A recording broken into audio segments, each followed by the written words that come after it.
tonu, with a tough, lo tonu, ish et amito. The Torah is prohibiting, good evening, the Torah is prohibiting us from saying words to another person that make them feel bad. You may not hurt another person verbally, insulting them, knocking them down, bullying them. That's prohibited.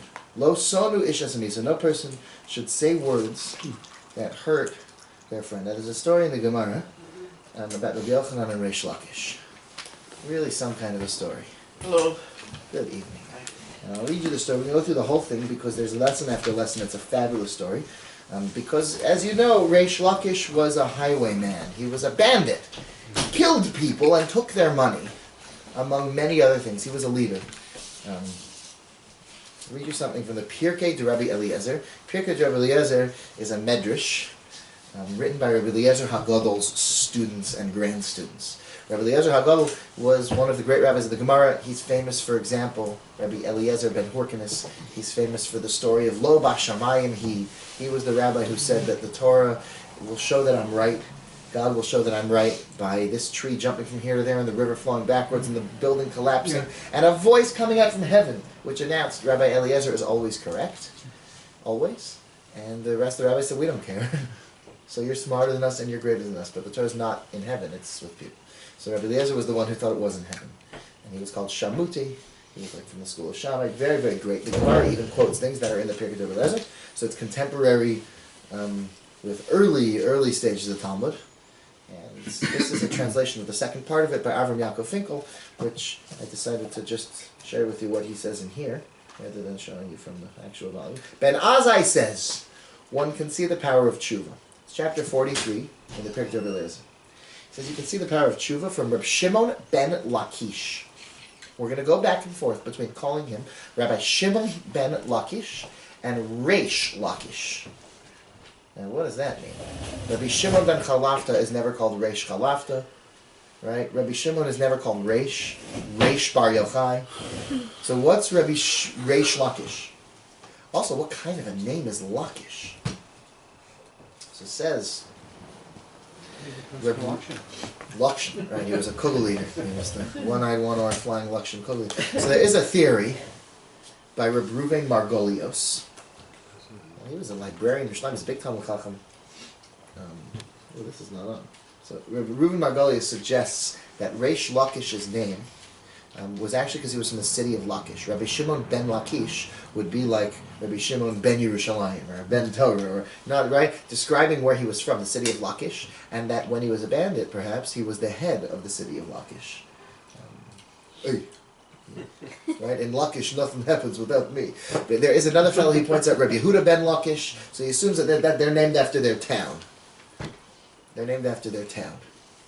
Okay, but we're going to get into his name a little more, what the word Lakish translates to mean. There's a pasuk in the Torah. Doesn't Ben usually mean son of? Or Ben means the son of. So when we say someone's a bar mitzvah, or a ben Torah, or a ben Eretz Yisrael, we surely do not mean that the land of Israel, right, had a fertile womb, and that he came sailing out, right, through the services of a fabulous OBGYN. But rather we mean he's a man of the land of Israel, ben Eretz Yisrael, a ben, right, a ben Torah. So in this case, that's what his theory is, that it's ben Lakish. Okay, it's a theory.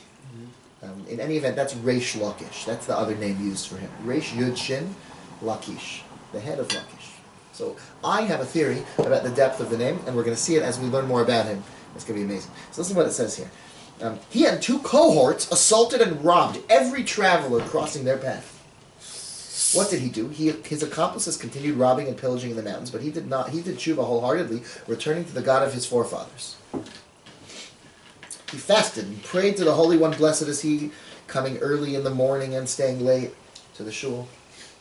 Yeah, he would come early in the morning to shul, and he would stay later at night. Yeah, he didn't rush out the minute it was over. Instead, this was a guy who was devoted. He immersed himself daily in Torah study and gave money to charity, never relapsing to his old ways. And his tshuva was favorably accepted. On the day he died, his two former accomplices also died. They all died the same day. Reb Shimon ben Lakish was granted a share in everlasting life, whereas accomplices were assigned to the abyss of perdition. Oh, poor guy. Yeah, the poor Nazis. The bandits complained to the Holy One. They were really bad, murderers and thieves. The Holy One, blessed is He. Master of the universe, you are not fair. This fellow was a robber in the mountains together with us for 50 years. He did. So then he went back and did tshuva. I mean, look at all the bad he did. Yet he's granted everlasting life, or we're sent to the abyss of perdition. So replied God, he did tshuva during his lifetime. You didn't. So they said, give us an opportunity. We'll do tshuva. So Hashem said, you can only do tshuva as long as you're alive. I'm sorry. Let me explain with a parable. If one sails in the ocean, he must prepare provisions because he will not find food on the ocean. Likewise, if you travel the desert, you must take along bread and water, for you'll find neither food nor drink in the desert. So too, if one does not do tshuva while he is alive, you cannot do tshuva after you die. That's the message. Powerful. Resh Lakish is an example of a fellow who did tshuva. So let's read the story in the Gemara of how that happened. Pirkei D'Avos doesn't tell you his life story and how he did tshuva. The Gemara has this fabulous story that goes like this.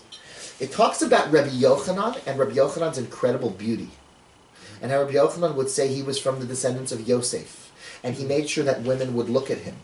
He would sit outside the mikveh, because the first thing you see when you come out of the mikveh has an impact on the children. So the women should see his incredible beauty, and it would impact them. Wow. His incredible beauty was a reflection of his spiritual level. And so they would see that first. It even is brought down in halacha that if a woman leaves the mikveh and the first thing she sees is like a dog or something, she should go back into the mikveh. Wow. Dunk again. But what we do nowadays, the first thing they do is they see the mikveh lady usually, which is important. That's a kosher Jewish woman, you know, a Jewish neshama. That's valuable. And there are some who even have the custom.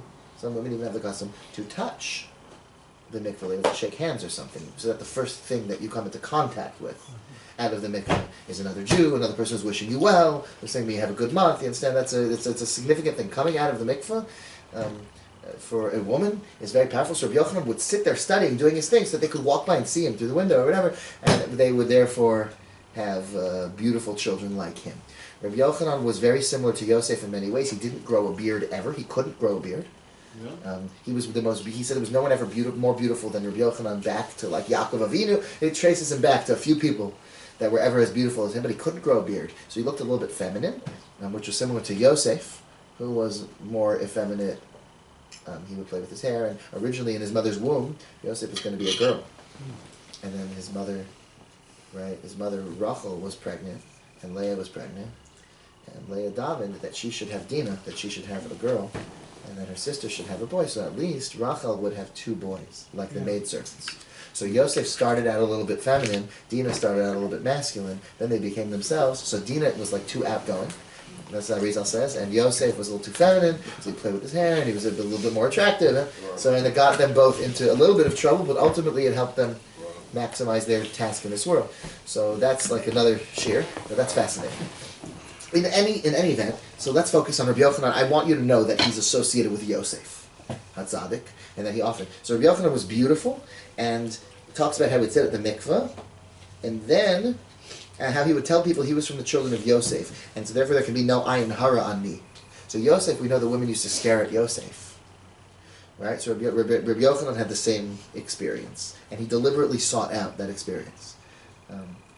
Okay. Then, Yom Echad, one day, Hava Kasachi Rabbi Yochanan b'Yardena. Rabbi Yochanan was swimming in the Jordan River. Right? Paddling around, you know. Chazia Resh Lakish. Resh Lakish saw him. Thought it was a woman, according to one of the Farshim, Ein Yosef, that's what it seems. Saw him. Shavar liyardena abosrei. Jumped over the Jordan River. Huge, powerful leap. This was a strong man. Abasrei. To catch up with him. Once he got close enough, so he jumped over the Jordan River to get to Rabbi Yochanan, and he sees that it's a man. So Amar Lei, so Resh Lakish, listen to what Resh Lakish says. Rabbi Yochanan says to Resh Lakish, he sees a guy. You know, sometimes you see a person who's a Jew, this is a bandit. He's strong, he's powerful, he's scary, he could kill you for your money, right? There's a kid, you see a kid off the derech, you know, you see some kid who's not, you know, it's Shabbos, he's not dressed religious, he's standing around, you know, being a bum, right? That's how people look at him. What a bum. Listen to how Rabbi Yochanan's eyes look at this guy. He says, Cheilcha le'oraisa, or Cheilach le'oraisa. Would your strength be something if you only applied it to Torah? If only you applied your strength and your conviction to Torah, you would be unbelievable. That's what he says. Can you imagine? He looks at these people that are wicked, really wicked, more wicked than any kid at risk. Imagine if you applied your energies to Torah. So he said, Shufrech l'nashi. So listen to what his answer was. He said, your beauty belongs to women. Imagine if your beauty was on a woman. What does it mean? Clever response. Right, so what's the response? The response says, you're assuming that I was created with this strength to use it for Torah. Let me prove to you that that's not true. Because you were created with this incredible beauty. What value is there to that? It belongs to women. What value is there for this beauty? Now, I think as we go through this little story, we'll see what the value was of this beauty. Because the beauty brought Resh Lakish to become one of the most influential rabbis of the Talmud. Okay? So the beauty of Rabbi Yochanan actually pulled in Resh Lakish. But listen to what happened. So Rabbi Yochanan responded, Amrlei, ihadrist bach, if you will recant your lifestyle and do honest tshuva, yahivna lach achosi, I will marry my sister to you, the Shapira Minoi, who's even more beautiful than I. He was willing to gamble his sister on this. That's how much he believed. Didn't ask her first. He didn't ask her. He says, my sister trusts me. I've never let her marry anyone. Right? His sister's sitting around waiting for the right guy. Yochanan, should I marry this guy? He's a creep. Stay away. Right? I doubt he ever said anything negative. But he was waiting for someone exceptional for his sister. And he sees the guy who's an exceptional bandit. He says, if you would promise and dedicate yourself to Torah, and I believe you, I'll see to it that my sister marries you. Kibble, he said, no, I'm doing it. Yeah, so the beauty... I'm in it. That's it. I'm in. Wow. That's all it takes. One moment. Ba'i lemeheder lasuyemani. So he wanted to jump back over the Jordan to get his clothes, which he left behind. It sounds like that he disrobed. Resh Lakish. He needed to get his clothes? He needed to go back and get his clothes. I mean, he saw Rabbi Yochanan on the river. He jumped across to go get him. I guess you're going to jump on a woman in the river, right? You don't want to get your clothes wet. So, or else maybe he got in and swam with him. I don't know. So he went to get his clothes. Lo matzi hadar. He could not jump back across. He lost his strength. His strength was gone. Rashi says why. Why couldn't he go back? Dimisha kibel of old Torah. The moment he accepted the yoke of Torah, tashash kocho, his physical strength weakened. He devoted his energy so much to Torah that it was no longer there. You have to be passionate and all in order to go out like a Kobe Bryant and give a performance where you score 80 points. To be that much physically better than everyone else, you have to be equally emotionally better than everyone else. If your mind is not in it, you can't do it. His mind was no longer in being strong. He realized that was not the point. The point was to devote all his energy to Torah study, and he couldn't jump across the river anymore. That's the Gemara. Now we're going to continue in the Gemara. So listen to the Vilna Gaon here. Sorry, you want to say something? No, I'm just amazed that Resh Lakish was so brilliant as to get this from a little signal. Yeah. From. So I want you to know something that I learned after just watching people and in my own life. Big decisions generally boil down to capitalizing on fleeting moments of inspiration. And that extreme commitment doesn't happen over years. Implementing it happens over years. If you're feeling inspired, commit. Do it. You got to leave Mitzrayim now. If you don't leave now, you'll never get out. You'll sink into the 50th level, you're gone. Once you're out, every year we commemorate that evening without any frenzy. We call it a Seder. It's the most organized and regimented night of the year. But the beginning has to start with frenzy. Reb Tzadok starts his book on how to serve Hashem, called Tzidkas HaTzadik, with this idea. That we have to learn from Pesach, which is the entrance into spirituality, that the beginning of everything has to come from like a moment of frenzy. It's a little bit chaotic. You don't know how it's going to. I'm going to do it. I'm going to write the book. I'm going to run for office. I'm going to go to college. I'm going to take this job. Whatever it is. And then, how is it going to work out is something you have to sort out later. But it will never happen if you say, well, I'll decide if I want to do it or not after I work everything out. Yeah, it doesn't happen. After I figure out all the insurance ramifications and all the... Just do it and you'll figure it out later. So, In the book of Ruth, which we're about to read in Shul in a couple of weeks, we can start beefing up on Ruth. So Naomi, that's how it says it in the Torah. Naomi is not exactly how it's spelled. Naomi is talking to Rus, and she says, I don't think you need to come, and God, blah, blah, blah, right? And she tells her not to join her. But when she saw it was so, what a hard time, misametzes, that it was really hard. So the simple idea is she was being stubborn. When she saw how stubborn she was, she said, okay, come with me. Another way that this can be read is the way the Vilna Gaon reads it. When she saw how hard it was for her to walk.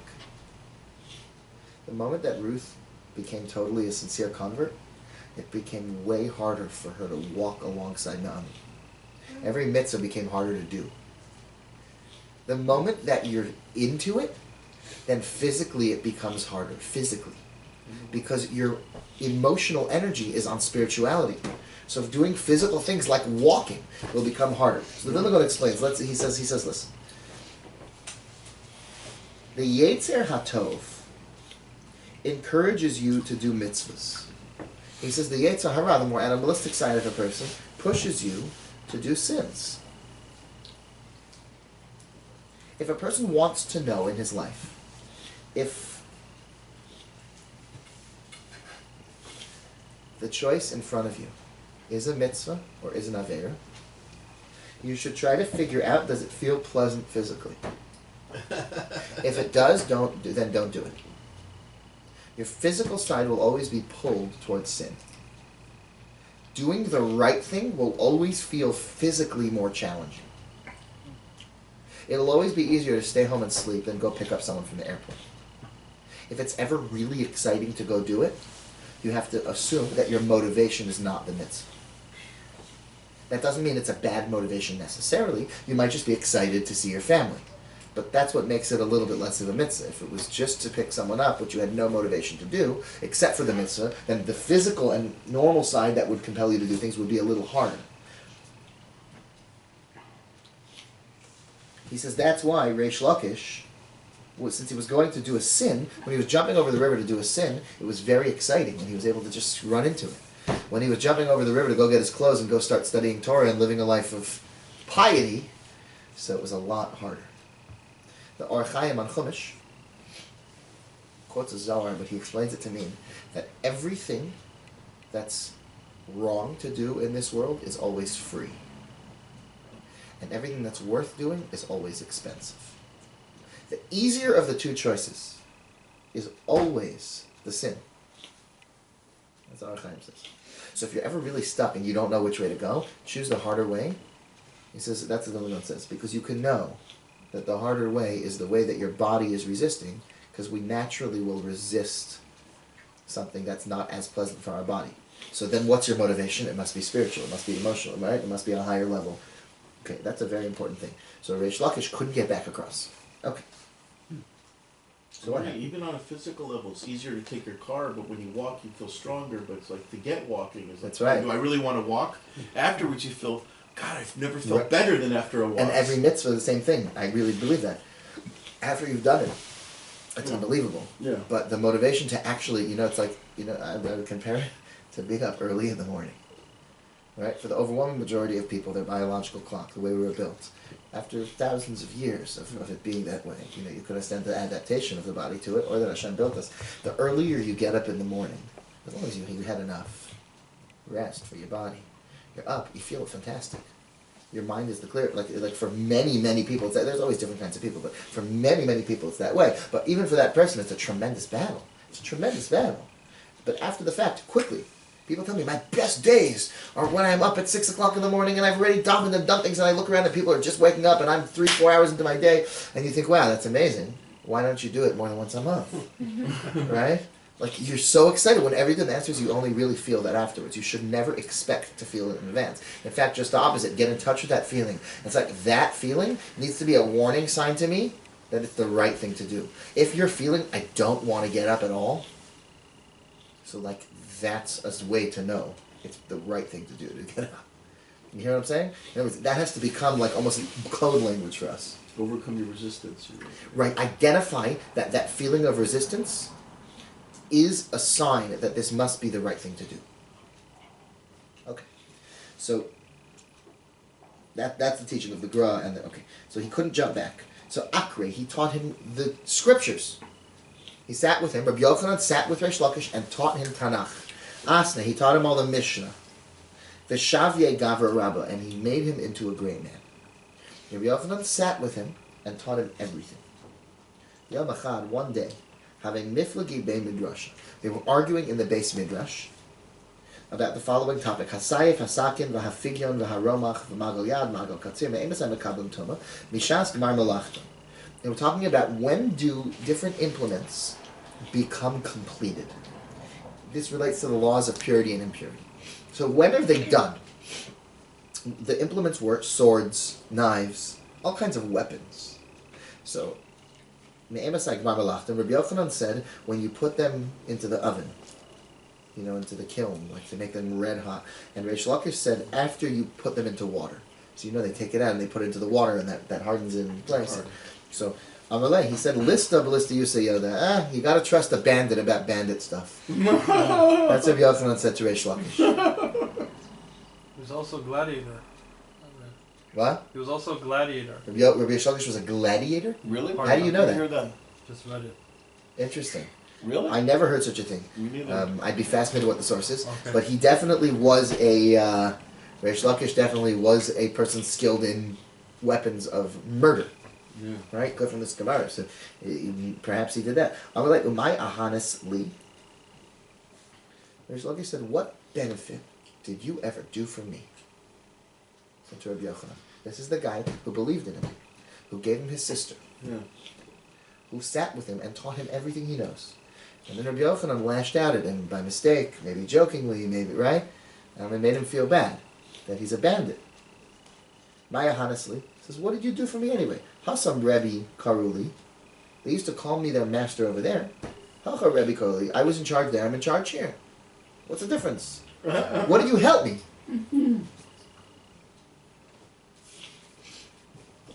Amarle, Ahanoi Lach, he said, I helped you to Akravina Tachaskante Hashchina.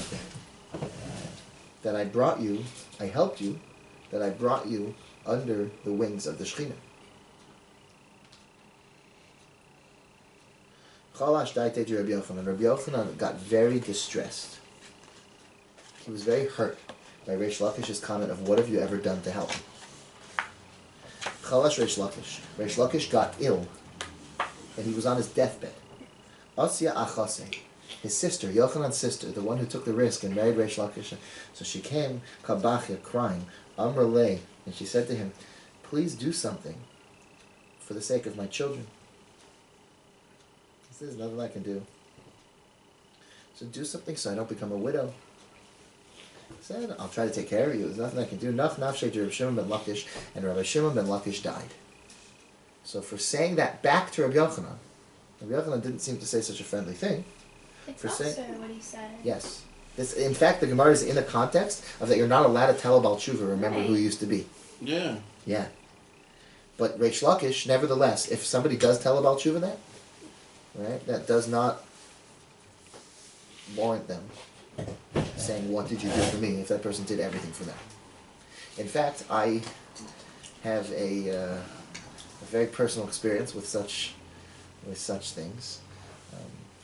I grew up in a community where Daniel Lappin was in the Karev. He was several hundred people, to the point that there was an entire school, which is now called Orliahu in town. At the time it was called the Emanuel Streisand School, and it was filled with a few hundred children, all of whom had both of their parents brought to Orthodox Torah observant Judaism by Rabbi Lappin. Wow. Unbelievable, and there was a whole shul of people. It's almost, I believe it may never have been done in world history, before or since, to take an entire community from scratch. This was not like college students and then you send them off to yeshiva. This was everything from beginning to end. It's really an incredible thing. I grew up in that community. Both my parents were taught Rabbi Lappin, okay. So now there are a relatively significant minority of people who have that approach of, what did you do for me anyway? Right? It's totally unforgivable. What did he do for you? He taught you everything. He helped you have beautiful children. He helped you have a beautiful Torah life. What did he do for you? Well, there's something about him that upsets me, or there's something he once said or did, or blah. What could anyone possibly do? They're your spiritual parent in every possible way. He took you from, right? Look at your children, look at your grandchildren, look at everything you have. So it's important for us to realize that when someone does everything for us, it can be very challenging to be appreciative. It can be very hard to say thank you. Just imagine there was someone who could pat you on the head and say, hey, you know you're nothing at all without me, right? Your personality, your achievements, you're nothing without me. So I think the human response would be to want to say, get out of my life. I'll go on without you, and you'll see that I'm a something without you.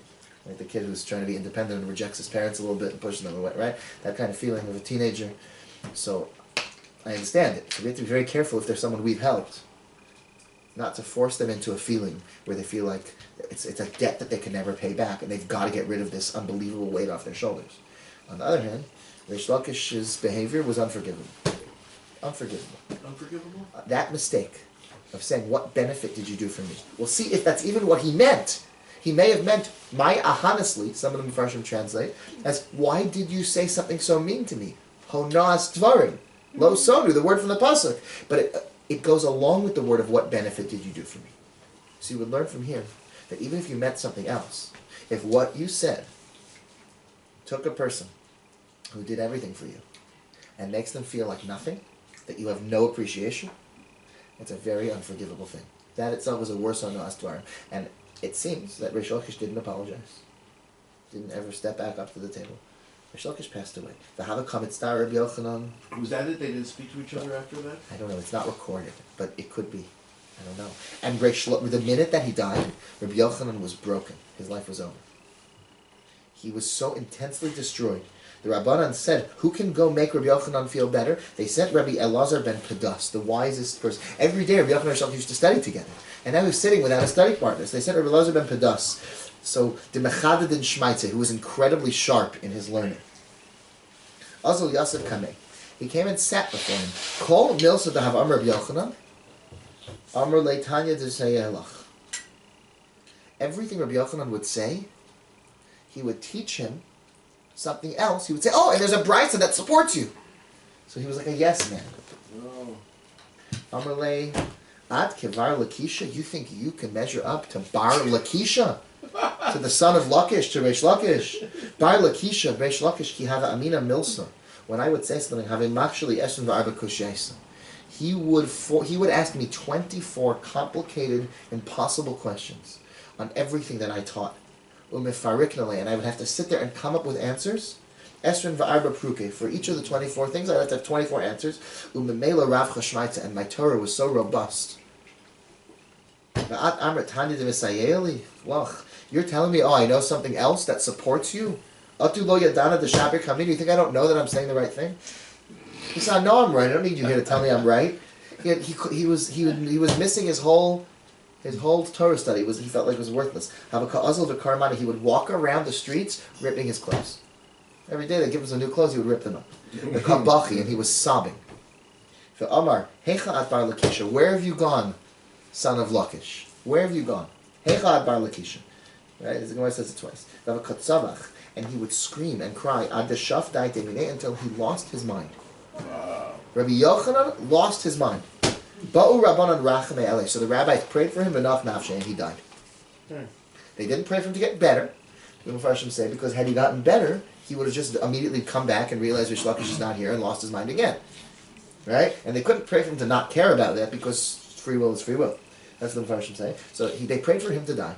Wow. And he died. So they both died over the way they spoke to each other, basically. Unbelievable story. Unbelievable story. So we talk a little more about Resh Lakish and as about Tshuva, for example. The pasuk says in the Torah, "V'nasati metar artzachem bi'ito." Right, we say in Shema, God says, "I will give rain to the land in its proper time." Yoreh umalkosh. Does anyone know what Yoreh umalkosh? Yoreh umalkosh means the early rains. Yoreh. And Malkosh means the late rains. Rashi says the early rains, Yoreh, because it is Moreh, it teaches you. to go get your roof fixed. Yeah, fix up your roof. Make sure you're ready for the rainy season. It's the first warning. So Yoreh is like the warning rains, and Malkosh is the very late rains. And Rashi says anything that comes late, right? The Targum of Malkosh is Lakisha. Lakish, same word used to Resh Lakish. The word Lakish means something that comes late. Oh. Something that comes late. Do we know how old he was when he made tshuva? No. At least it doesn't say here. How old he was when It doesn't say it here, but he was advanced. I'm saying he had many years to become the leader of all the bandits, and I'm sure there are some sources somewhere that might suggest an age, or maybe it can be known from other Gemaras. So Rashi says, "Kol davar haba meuchar nikra malkosh." Targum Malkosh is Lakisha. That's the word used for Resh Lakish, Bar Lakisha, the son of the latecomer. Now, Resh Lakish says in Yuma 86b, Resh Lakish is the teacher of the following thing. Tshuva is very great because your sins become mitzvahs.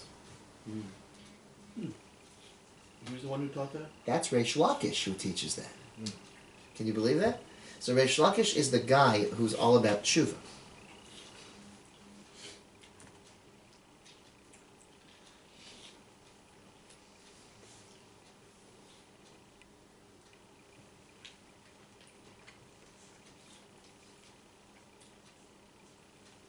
Now, I want to suggest to you that since we know from many, many, many sources that Rabbi Yochanan was Yosef, and we know that the partnership between Yosef and Yehuda is Mashiach.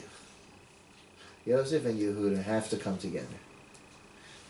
There's Mashiach ben Yosef and Mashiach ben David, who's from Yehuda.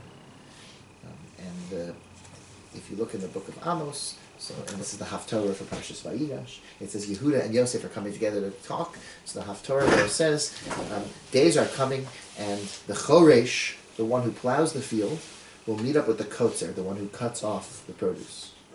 They'll meet up together. Cuts off the what? The produce, like the one who actually harvests the field.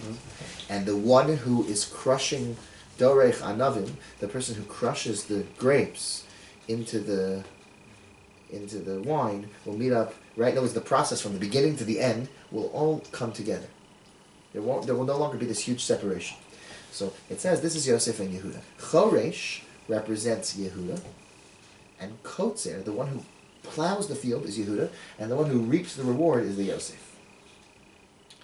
So the Svarim explain that Choresh, the work of plowing a field, is taking earth and softening it. Ripuye ara.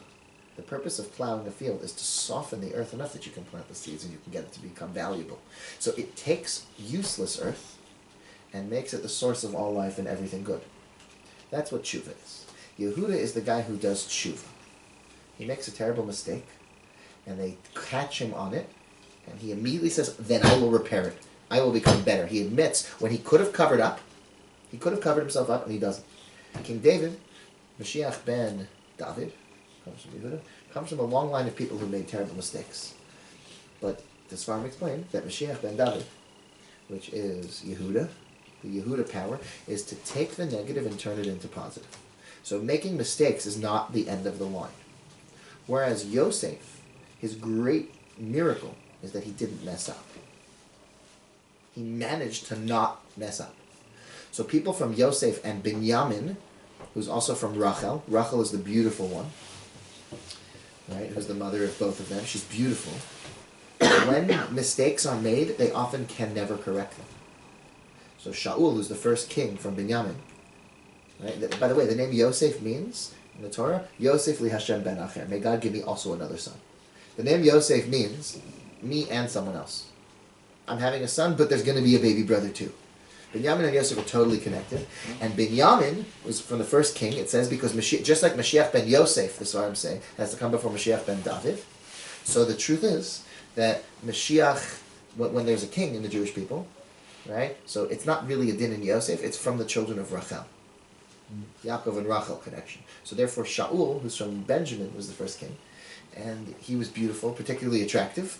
And when he made a mistake, he started bumbling and fumbling. I don't know, it wasn't my fault. They told me to do it. The people said that they wanted the sheep and the things. He didn't have that power. His power was to not make the mistake. In fact, Mashiach ben Yosef, the tradition has it, will die. Or has already come and died. That's even a possibility. Mashiach ben Yosef, there's no place in this world for perfection, really. So he's ultimately not going to fit into this world. The 10 tribes, right, are led by Yosef. It's the kingdom of Yosef. So they spend the exile, whatever this means. It could be total allegory. Whatever it means, they're behind some Sambatyon river, totally isolated. But the children of Yehuda mix in. It's the kingdom of Yehuda. They mix into the world, and they turn everything into holiness. Resh Lakish is the guy who his name means Resh, the beginning. Resh means the beginning. Lakish, the end. Based upon his end, he turns the beginning into meaningful times as well. You follow? In other words, he turns the sins into mitzvahs. So the beginning of his life actually became time that was devoted to the service of Hashem. I'll tell you one other source of another very famous Baal Tshuva is Rabbi Akiva. Now Rabbi Akiva has this amazing experience, because as Rabbi Akiva is dying, Rabbi Akiva says, all my life I was deeply wishing, hoping, suffering, when can I fulfill this mitzvah? I'm saying the Shema. Now according to the Avos to Rabbi Nassan, he didn't even know the Shema until he was 40. So how could he say, all my life? So one approach could mean, for as long as I've been enlightened, that his life only began. Like you could say different things, it's not the end of the world. Could be it's an expression, forever I've been waiting, forever. But the other approach is that when a person does true tshuva, they turn every moment of their life into incredibly valuable time. Because Resh Lakish, his listos, even the things that he only knew because he had been a murderer, are now part of the Talmud and the Halacha. We only know what we know through him because of his experience. So, Resh Lakish sort of objects, his whole identity objects to being called a bandit, because he's not the bandit, he's the big tzaddik, but all of his bandit time is no longer a bandit, it's gone. It's used for tshuva. So Resh Lakish has this amazing role. He's the Yehuda in the relationship. He is the one who represents mistakes, turning them around. It's an interesting thing. All the children, see, Yehuda is from Leah. And Leah is the wife of Yaakov, who was supposed to marry Esav. Leah was supposed to marry Esav, and Rachel was supposed to marry Yaakov. So Yaakov always had a special love for Rachel because his neshama was connected to her from before they were created. But here's the problem. The Midrash says that he woke up in the morning and behold it was Leah. The Pasuk says, right? He woke up in the morning, behold it was Leah. So the Midrash says what? At night it wasn't Leah? So, right? So he said to her, you thief, you trickster, this daughter of a trickster. Your father's a trickster, and you're as dishonest as him. She says, no, I learned from you. Didn't you go to your father and say that you're Esau? So I said, I'm Leah.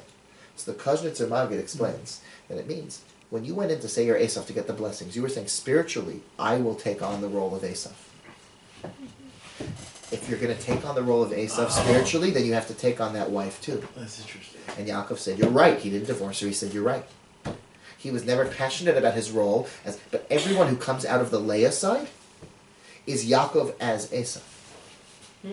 The one who involves in the physical world and turns it to holiness. The one, you understand? So that's why the children that come from there are the Yehudas and the Boaz and the, right? It's that whole side of Jewish history. King David, the one who's going to turn the world through being a king, through war, through engaging with the nations, as opposed to the Yosef, who's the isolationist, who's the one, because he comes from Rachel, who's the beautiful one. In fact, the Svarim say that when it says that Leah was crying, it says her eyes were soft, and Rashi says because she was always crying, because she didn't want to marry Esav. So it says she was crying and doing tshuva. And she understood that her role was to be the wife of an Esav, which means the role is the role of a person who's deeply flawed, and makes mistakes, and is not naturally so beautiful, and has to work hard to develop spiritual beauty. She was always crying because that was her persona, was the one who does tshuva. Isn't that something? So that was Leah. Rachel was the one who was just sort of naturally beautiful. She was the one who didn't have to work as hard. Like the Yaakov. Ishtam, from the minute he was born, he was kind of perfect. He liked to learn. And it was a role that needed both of them. And therefore, the children who come from the Yaakov and Leah side are the ones who are the who are the more kosher Esav style. It's why King David is described almost identically to Esav, apart from one or two physical features. You know, his eyes were different, but everything else was the same. He's the same guy, except he used his spiritually. He trained his eyes in the right things. Another really fascinating application of this is the second wives. There was Bilhah, who was from the Rachel side, and Zilpah. Zilpah had two children called Gad and Asher. Gad and Asher.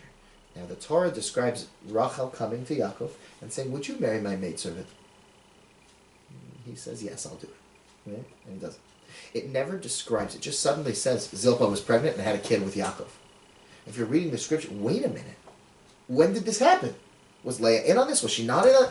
Right? So the Midrash says that Leah dressed up Zilpah in her clothing and snuck her in, and Yaakov didn't realize until she was pregnant. And that's why the word Bogad, which means good luck has come, is spelled in the Torah Beis Gimel Dalet, which means both Beged, clothing, and Begida. Beged means rebellion. Because remember, the only reason we have clothes is because we rebelled against God in Gan Eden. So the word Beged also means to rebel. Leave God is to rebel. So Yaakov said, this is a rebellion. How could you have done that to me? So why did she do it? Why did she do that? Why was God born? So now we have Reuven and Gad, who were both conceived by a mother, right? Who the father didn't know that he was being with that mother at the time. Reuven was conceived on the first night. He didn't know that he was with Leah. Gad, isn't that something? Was conceived, and he didn't know. And why? Why is this so? Not only that, it says in the Ramami Pano, one of the students of the Arizal, student of the Arizal, right, says that the reason that the Jewish people of Reuven and Gad, and part of the tribe of Menashe, weren't able to go in to the land of Israel, but instead inherited land. Their souls told them they need to have land in the Jordan, is because they were conceived in this way that was not exactly ideal. So they had to be out of the land of Israel. Now, he doesn't say it in such a negative way, but that's what he says. He says, since they were conceived in this way, so they wound up outside the land of Israel, which at first sounds very negative, but it's not negative at all.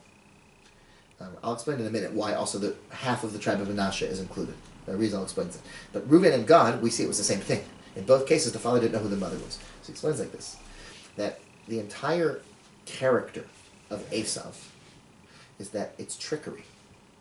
It's a way to take even things that appear distant and include them in holiness. So Leah understands, just like Yaakov steals the blessings using trickery, he becomes Esav by employing an Esav-like behavior in the service of Hashem, tricking his father. So she has to become an Esav's wife by employing Esav-like behavior in holiness. And if Zilpah, who's on the Leah side, right, she's the Leah maidservant, is going to join in on the covenant, she has to come in the same way. You have to be using Esav things towards the means of holiness. You know what else that would mean? That would also mean that you could annex unholy land and turn it into the land of Israel too. If you could turn any behavior into holiness, and that's the whole Esav mindset when done properly, then you could live in Chutz La'aretz too, and turn that into holiness and annex it onto the land of Israel. And that's Reuven and Gad. That's also the half the tribe of Menashe. Why? So that Arizal says an interesting thing. He says that Yosef married a girl called Asnat. Asnas was the daughter, it says in the Torah, of Potiphar. Right, of Potiphar. But really, she was an adoptive kid. And she was conceived by Shem and Dinah. So Dinah gave birth to this baby, and they sent her down to Egypt. We can see a whole chapter on this in the book Paradise, Lakish, right? Sent down to the land of Egypt. And so that was Asnas. Asnas, therefore, has two parts to her. She has the Dinah part, and she has the Shem part. But also, a rapist is quite similar. It's a father who has no relationship with the mother, and there's no... Okay, so what happens? So they gave birth to two children. So it says that Menashe took after, right, from within Asnas, Menashe was related to the Shem part. Right, Menashe, well, so he says like this. Here's how he says it. He says, Menashe took after his mother, and Ephraim took after his father. So Ephraim was the more learned one. Menashe was the guy in the court. Whenever it talks about Yosef, the man who was running his court, the Targum says it was Menashe. So Menashe was like his second in command, and the guy who, his name means forgetfulness, totally fascinating fellow Menashe. So Menashe was half and half now. Right? He took over his mother. He was just like his mother. So he has half Shechem and half Dinah. So half the tribe of Menashe, says the Arizal, carried, it's named after him, so it kind of stops there, and now it's in everyone. Everyone's got a piece of Menashe. Everyone has a little piece of Shechem, of that negativity, of that. But the answer is no, it's not really negative. That life experience that you have, that's different than everyone else, that's so far afield than everyone else, is a massive asset. It allows you to take things that are outside the land of Israel and bring them in and make them holy. So it's Reuven, God, and half the tribe of Menashe. That's how the Rizal explains half the tribe of Menashe. There's other possible cheshbonos for that. So Resh Lakish is this Yehuda personality. What I see from here is something relatively basic. Resh Lakish didn't appreciate the Yosef so much. He didn't quite appreciate, what did you do for me? I mean, I did all this hard work on myself. It's an incredible amount of work that Resh Lakish had to put in to go from being a bandit to being such a great man. Something Rabbi Yochanan could probably never imagine. It says that the Baal Tshuva is never understood by the religious person, to the point that Moshe Rabbeinu goes up to heaven and he couldn't understand Rabbi Akiva. And the Tzaddik of Lublin says because Rabbi Akiva is Baal Tshuva. Can't understand it. Conversely,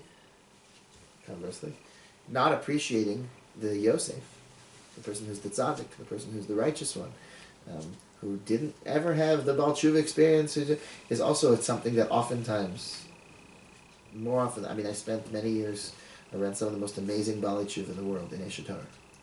And some of these people were great rabbis teaching. I found that generally they did not have an understanding.